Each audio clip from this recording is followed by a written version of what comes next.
Tout de suite, une question à laquelle vont répondre nos deux intervenants, j'espère. Comment Cofidis développe sa présence et son audience sur chaque plateforme sociale Ads? Pour Cofidis, Stéphanie Dubois, et pour ESV Digital, Raphaël Paillet, qu'on peut applaudir, s'il vous plaît. Bienvenue, je vous en prie. Bonjour à tous, je pense qu'on continue tous dans notre digestion. Donc on va vous présenter aujourd'hui notre sujet du jour, donc comment développer sa présence, son audience sur chaque plateforme social ads. On n'a pas la prétention de vous dire que vous allez avoir la solution en 15 minutes. Le point, c'était surtout de vous présenter un petit peu un mode d'organisation qu'on a pu mettre en place, une relation qu'on a pu aussi mettre en place ensemble pour travailler ce sujet de manière conjointe. On voit aujourd'hui en fait la grosse question qu'on s'était posée autour de ça, c'était de savoir quel mode de fonctionnement avoir dans un écosystème qui est toujours plus normé, automatisé. On voit des audiences qui sont de plus en plus similaires entre les différentes plateformes, des formats qui ont tendance à être tous les mêmes aussi sur les différentes plateformes. Donc la question principale, c'était vraiment de se dire voilà, comment on peut y aller, avec quel mode, et le faire ensemble. Donc Stéphanie aujourd'hui m'accompagne côté Cofidis, et je vais lui laisser se présenter un petit peu, présenter Cofidis. Oui, donc bonjour à tous. Tu peux passer la slide. Donc Stéphanie, en charge de la partie branding et performance pour les réseaux sociaux de Cofidis. Cofidis, acteur majeur du crédit consommation, qui propose des solutions de financement et de paiement pour l'ensemble des Français qui ont des projets qui peuvent être achat d'une voiture, électroménager, rénovation du logement, c'est le gros projet récent suite aux événements, et faire face à une baisse de pouvoir d'achat. Donc voilà, ça fait 40 ans que Cofidis fait ce métier. Et on verra que on a des enjeux au niveau des social ads. Exactement. Donc pour un petit rappel, nous, ESV Digital, donc on est une agence de marketing indépendante. On a à peu près 90 experts avec 3 bureaux, Paris, Londres, Luxembourg. Donc on existe depuis 18 ans sur le marché aujourd'hui. Et la partie aujourd'hui, c'était voilà, de voir en fait comment nous, en tant qu'agence aujourd'hui, on peut se réinventer, mettre en place en fait différentes équipes autour d'un client comme Cofidis qui nous présentait des gros enjeux face à cette problématique. Donc Stéphanie, je voulais aussi voir avec toi comment tu voyais l'enjeu, comment tu voyais un petit peu Cofidis autour de tout ça. Donc 40 ans que Cofidis existe, on a une très bonne notoriété, on a aussi des nouveaux entrants qui arrivent sur le marché avec des solutions de financement. Donc on fait face à ça, on fait face aussi à une difficulté de se différencier par l'offre avec des taux qui sont très réglementés. Et on a cette promesse du crédit qui fait la différence. Et comment du coup on arrive à faire cette différence pour ces consommateurs? En fait, c'est en cherchant à répondre à leurs besoins, mais leurs besoins sont aussi toujours plus pointus, ils sont plus exigeants, et tourner vers le digital. Nous, on n'est pas un média, comme le disait tout à l'heure Juliette, donc comment arriver à adresser ces cibles, ces audiences qui ont des comportements qui ont bien évolué depuis 40 ans, et comment nous, en tant que Cofidis, de par notre prise de parole sur les réseaux sociaux, on va pouvoir leur communiquer. Donc, on est aujourd'hui, on avait Meta qui était notre principal levier de visibilité et d'acquisition. Donc ça, on sait qu'il fallait le changer, le développer pour être présent à l'esprit sur l'ensemble des réseaux sociaux. Capter ces nouvelles audiences, même si les jeunes d'aujourd'hui, ils ne peuvent pas forcément souscrire un crédit tout de suite. Donc comment arriver à être présent à leur esprit? Et puis amplifier cette stratégie créative de Cofidis. Quand on a produit du contenu, le but c'est qu'il soit vu. Et donc c'est pour ça que lorsqu'on a fait l'année dernière un appel d'offres, on a ESV qui est arrivé pour collaborer avec nous. Alors on va parler un peu des actions mises en place. Donc pour nous, évidemment, le crédit qui fait la différence, c'était quand même une forme de pression sur nos épaules, puisqu'on était dans un écosystème, comme l'a dit Stéphanie, avec beaucoup d'acteurs, des normes en fait, de la régulation. Donc on ne pouvait pas non plus prendre toutes les typologies d'audience. Je pense par exemple à un TikTok où les audiences crédit ne sont pas forcément disponibles comme elles peuvent être pour d'autres acteurs. Il y avait aussi cet enjeu d'innover à plusieurs agences parce qu'on n'était pas forcément tout seul. Il y a des campagnes qu'on peut gérer nous de bout en bout en tant qu'agence. Si je vous parle un peu de l'organisation du mode de fonctionnement, c'est que c'était très important pour Cofidis aujourd'hui. Et je pense que c'est des questions que se posent beaucoup d'acteurs aujourd'hui, de savoir si on met les œufs dans le même panier, si on va travailler avec plusieurs partenaires, si on va travailler avec un seul.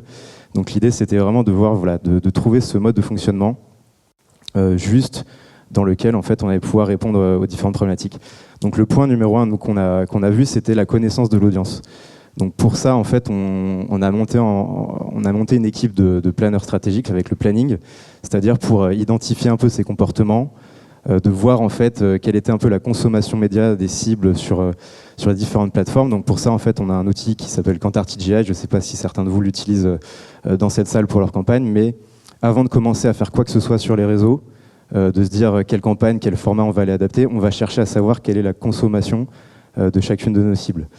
Donc consommation, aussi voir les comportements. Donc les comportements, par exemple, dans Kantar, c'est de poser des questions. On a des typologies donc, qui sont attitudinales. C'est un peu une forme qu'on essaie de trouver aujourd'hui, c'est pour essayer de se différencier dans la créa, dans les messages aujourd'hui qu'on véhicule. Il y a des audiences disponibles sur les plateformes, il y a les centres d'intérêt, il y a toutes ces choses-là qu'on peut aller chercher. Mais d'avoir un comportement par attitude, ça nous permet de peut-être rentrer un peu plus dans la tête du consommateur, savoir par exemple ce qui peut aller requêter on parle des réseaux sociaux, mais il y a le SEA par exemple qui peut être aussi un point d'entrée, et de voir un petit peu quels vont être les créas derrière ou les messages qui vont pouvoir les capter. Donc ça, c'était un point important.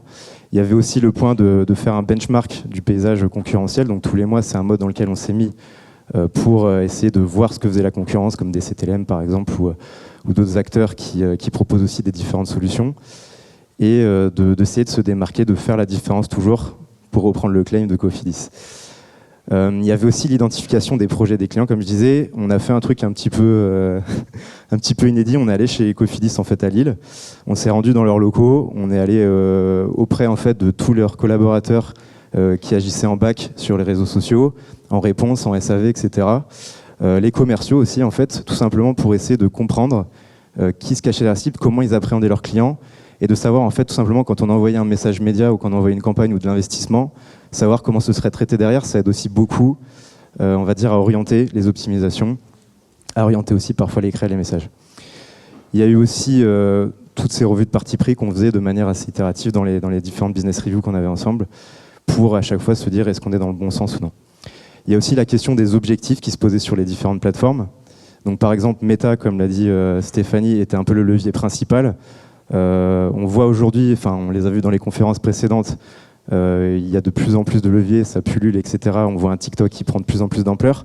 C'est une réelle problématique aujourd'hui.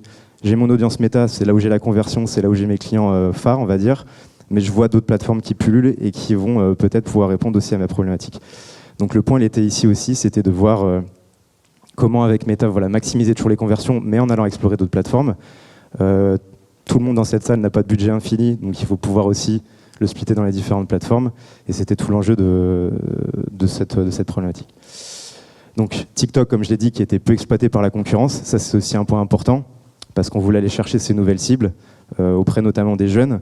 On avait plein de préjugés, hein, donc Cofidis combat aussi pas mal les préjugés. Et c'est un point qui était important, c'était de se dire pourquoi pas aller chercher les jeunes là-dessus. On voit aujourd'hui qu'on a de plus en plus de jeunes qui montent des entreprises, qui ont des sujets d'appétence, qui ont accès à des informations qu'on n'avait pas forcément avant. Donc forcément, ils vont être un petit peu plus affinitaires sur certains sujets. Je reviendrai sur les performances un peu plus tard. Pinterest, c'était vraiment pour cette entrée projet. Donc comme je l'ai dit, dans la créa, Cofidis propose différentes solutions de crédit, mais ils n'ont pas le droit de savoir forcément ce que fait un individu d'un crédit derrière. Donc ça, c'est toute la complexité aussi, c'est de savoir comment, en termes de créa, on va se placer sur cette entrée projet aspirationnelle pour pouvoir ensuite un petit peu travailler tout ce funnel de conversion.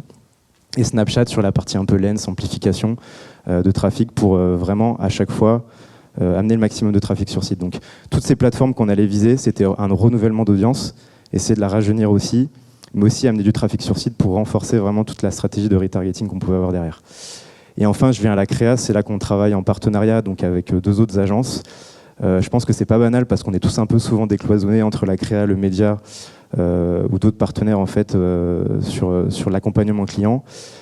Et on s'est vraiment réunis autour de Cofidis pour vraiment avoir cette approche multi-levier ensemble, essayer de comprendre à chaque fois ce qui se cachait derrière. Donc c'était beaucoup de réunions finalement de la créa, donc leur présenter des chiffres, des campagnes médias, de l'audience et tout, etc. C'était pas forcément très facile au départ, mais ils ont pris goût, on y a tous pris goût, et en fait de pouvoir aussi nous avoir des retours créa, on va dire, plus qualitatif en fait, sur les campagnes qu'on faisait, c'était hyper intéressant.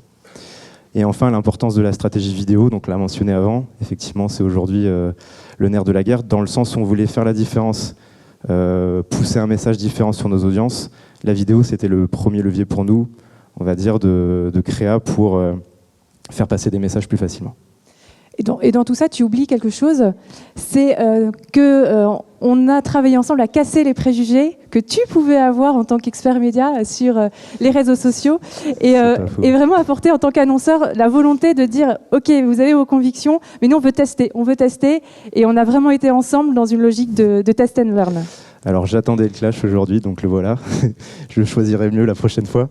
Donc de ce côté-là, c'est vrai que, comme je vous le disais, ça nous a apporté vraiment beaucoup entre agences. Donc on peut parfois se regarder en chien de faïence dans une salle, quand on est sur un AO, quand on est sur d'autres briefs et tout, etc.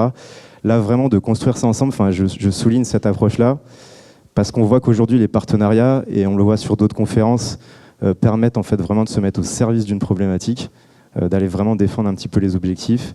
Et je pense que c'est hyper important de le souligner aujourd'hui. Et je valorise la belle énergie qu'il y a eu entre les différentes agences que l'on a forcé, entre guillemets, à travailler ensemble. Donc pour les résultats, donc comme je vous le disais, Meta, c'était le levier principal. Donc là-dessus, le nerf de la guerre qu'on avait, c'était vraiment de capitaliser sur ce qui avait été fait à l'existant chez Cofidis et en même temps développer un peu toutes ces audiences qu'on pouvait aller chercher sur la plateforme. Donc j'ai parlé des centres d'intérêt, je parlais du retargeting site, etc., du retargeting réseau. On a aussi d'autres problématiques aujourd'hui, avec la privacy, les cookies, etc. On voit qu'on a des audiences qui diminuent de plus en plus. Donc quelque part, on est forcé de sortir des parfois dépendances de levier qu'on peut avoir.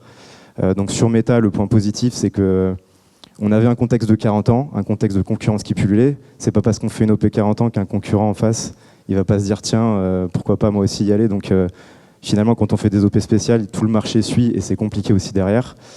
Donc vraiment, l'idée, c'était de travailler cette approche full funnel sur Meta. Et on a réussi dans le sens, le pari gagnant, c'était d'avoir cette baisse des coûts tout en générant un maximum de conversion et en baissant nos coûts par acquisition, ce qui était un peu le nerf de la guerre et la clé. Sur TikTok, on n'avait pas d'historique. Donc c'était compliqué de se dire comment on va comparer ça. Donc on s'est rapproché aussi des partenaires régie pour nous aider dans les chiffres qu'on vous présente aujourd'hui. Donc ce qu'on a fait en fait, et ce qui est important de vous dire, c'est qu'en combinant médias, combinant créa et en combinant les différentes agences, on voit que finalement on arrive à augmenter nos taux de vue. On voit qu'on arrive aussi à baisser nos coûts parce que les créas sont plus performantes. Il ne faut pas oublier que la créa aujourd'hui c'est quasiment 80% de la performance des campagnes. Donc c'est un peu ma mission, c'est mon Mercedes ERA d'aujourd'hui, c'est de dire qu'en fait aujourd'hui dans le média tout est automatisé. On va quelque part vers un petit peu une tendance à la robotisation. Et je pense que la créa doit aujourd'hui un peu reprendre du sens avec l'automatisation. Donc ça, c'était le point important sur TikTok notamment. Et Snapchat, je sais qu'on est pas mal cité en référence sur ce case avec eux, parce qu'on a réussi à avoir un taux de swipe-up en fait, qui a été très très nettement supérieur à la moyenne marché. Et là-dessus, je souligne vraiment le travail des agences créa qui ont pris le temps de réinventer, de refaire des créas, de faire des itérations pour tester différents formats. Et je laisserai Stéphanie conclure sur cette approche qu'on a pu avoir ensemble. Voilà, donc des résultats qui montrent que ce parti pris qu'on a eu de pas simplement être que média ou que créa, mais vraiment de faire circuler l'information entre les différentes agences, ça porte ses fruits, puisque aujourd'hui on peut avoir une stratégie sociale multi-réseaux sociaux et d'envisager 2023 avec un nouvel équilibre entre les différents réseaux pour aller à la fois travailler la visibilité et en même temps que cela nourrisse la conversion. Donc merci à tous.